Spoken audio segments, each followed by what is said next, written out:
ভারতীয় বিমান বাহিনীর একটি জাগুয়ার যুদ্ধবিমান বিধ্বস্ত হয়ে 2 পাইলট নিহত হয়েছেন। ভারতের রাজস্থান রাজ্যের চুরুতে স্থানীয় সময় বুধবার দুপুর 1:25 যুদ্ধবিমানটি বিধ্বস্ত হয়। ভারতীয় সংবাদ মাধ্যম এনডিটিভির প্রতিবেদন থেকে এমন তথ্য জানা গেছে। প্রতিবেদনে বলা হয়েছে, রাজস্থানের চুরু জেলায় ভানোদা গ্রামের কাছে একটি জাগুয়ার যুদ্ধবিমান বিধ্বস্ত হয়ে 2 পাইলট নিহত হয়েছেন। খবর পাওয়া গেছে, এতে আহত হয়েছেন সাধারণ 2 নাগরিক।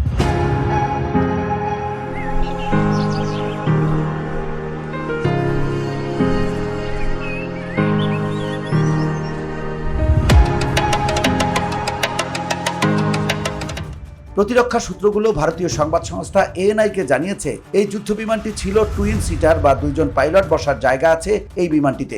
ভারতীয় বিমান বাহিনী দুর্ঘটনাস্থলে উদ্ধার তৎপরতা চালাতে হেলিকপ্টার পাঠিয়েছে।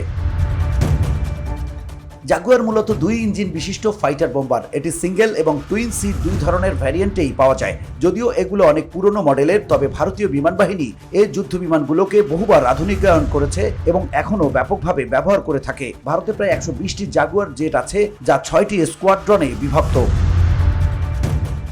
VOD Bangla news desk.